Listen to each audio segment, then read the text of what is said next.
해병대 하면 귀신 잡는 해병, 무적 해병, 신화를 남긴 해병대라는 수식어가 많습니다. 국가 국민을 위해 지난 72년의 시간 속에 쌓아 올린 명성이자 전통이고 해병대만의 자긍심이기도 합니다.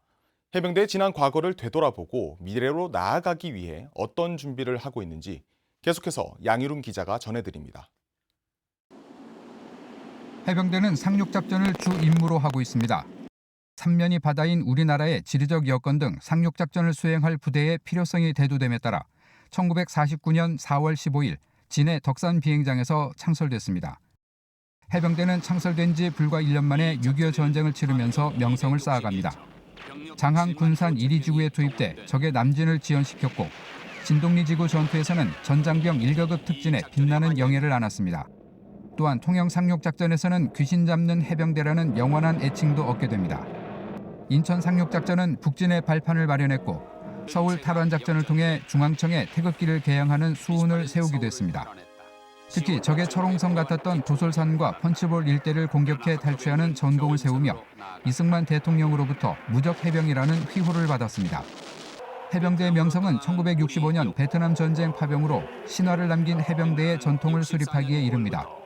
우리나라 역사상 최초로 전투부대를 파병한 해병대는 6년 5개월 동안 짜빈동 작전 등 수많은 전투를 통해 조국의 명예와 해병대의 용맹성을 발휘했습니다.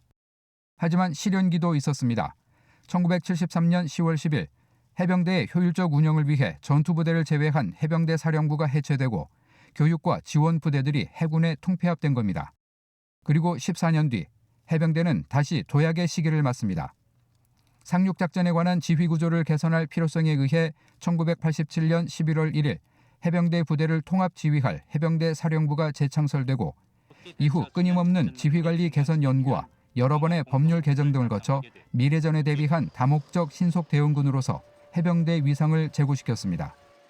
2011년에는 연평도 포격전을 계기로 육해공군 전력을 운용하는 합동참모부의 성격으로 편성된 서북도서 방위사령부 창설로 해병대가 주도적인 역할을 하며 합동작전 운용 능력을 완벽하게 발휘하고 있습니다.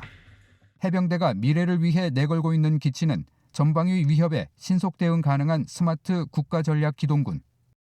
스마트 국가전략기동군은 4차 산업혁명 기반의 신과학기술을 해병대에 적용하여 첨단화하고 해병대가 전통적으로 지향해온 국가전략기동군으로서의 방향성을 유지하며 전통적, 비전통적 위협에도 효과적으로 대응하여 국가의 주권을 수호하고 국민의 생명과 재산을 보호할 수 있는 보다 스마트한 해병대의 모습입니다.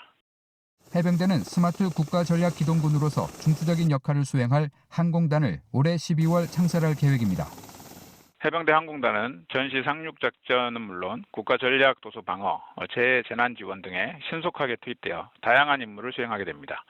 해병대 항공단 창설을 통해 언제, 어디서, 어떠한 상황에서도 해병대를 필요로 하는 곳으로 신속히 투입하여 현장에서 조기의 상황을 종결함으로써 국가와 국민의 평화와 번영을 뒷받침하는 진정한 국가전략기동부대의 능력과 태세를 갖추게 될 것입니다. 해병대는 창설 100주년이 되는 2049년을 목표로 미래 해병대의 발전 방향을 담은 해병대 비전 2049를 수립했습니다.